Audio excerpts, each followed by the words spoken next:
I'm here with Scott Mitchell at the Winmau World Masters live. Scott, you were knocked out by Tony in the last 32. What happened, mate?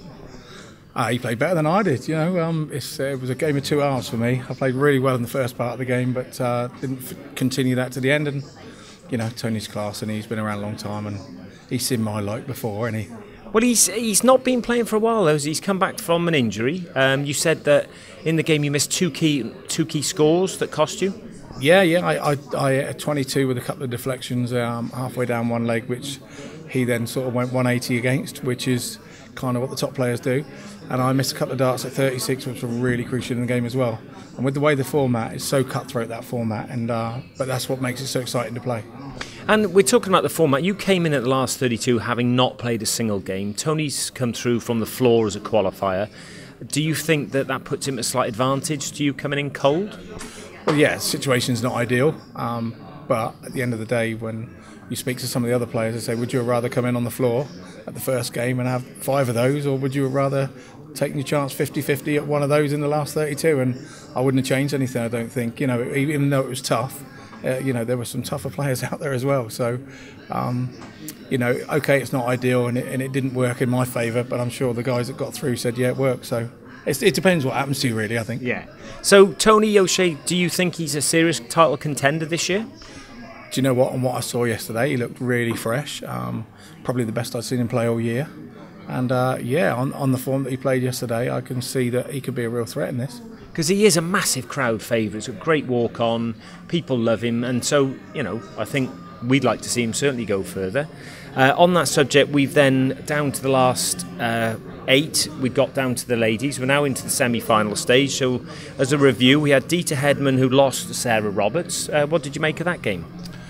I think it was a really nervy game, but from the looks of it to me, I think, again, it's the first game of the day today as well for them. So when you come in quite cold, it's not like they've all had a warm-up or anything. So, but I thought Dita looked really tight, and when it came to the crunch, Sarah's been around a long time, and to beat Dita wasn't any skin off her back. I think she knew she could, and when it came to having to do it, she did it. Yeah, she had some great doubles in there as well. So we then had Corinne Hammond, who played Mirakura Suzuki. Can't pronounce that, sorry. Easy for you to say. And but that was a great game as well, wasn't it?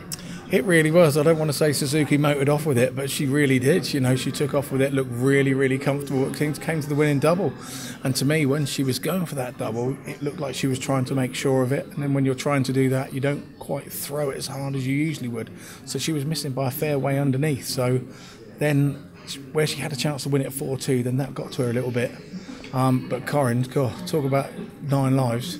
I mean, yeah, she dug in, Corinne, didn't she? She showed real professional grit, and I think she said she'd been in the position Suzuki had, and she kept believing, and she didn't get over the line, but Corinne, fair play to her. Yeah, I thought, those are the hardest games to win. Not the ones where you blast them away with 11 darts. They just happen. The ones where you've got to really work and somebody's had a go at it with you, you test your character.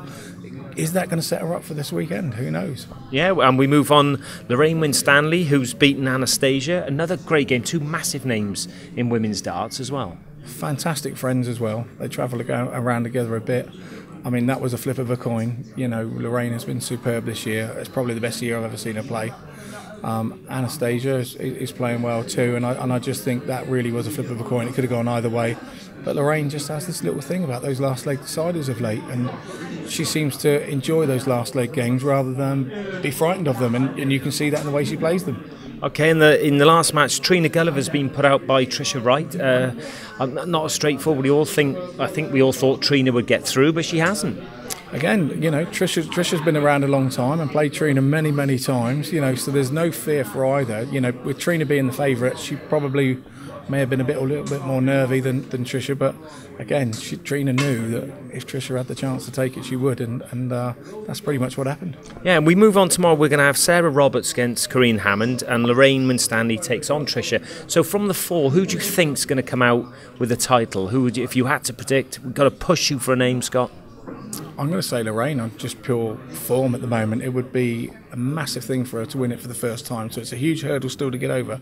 But I think on current form, she's the one to beat, really. Brilliant, and we hope you enjoyed yourself, albeit short up here, Scott, and thanks for stepping in. Well, it's good of you to use me, even though I lost early doors and got bashed up. Thanks very much. Cheers, Scott. We've had to come back. I made a mistake. Where can people catch up to watch the darts, Scott? Well, it's £10 a ticket here at the Spa, but if you're out here and you're not in Bridlington, watch it on Eurosport at 6 p.m. Live.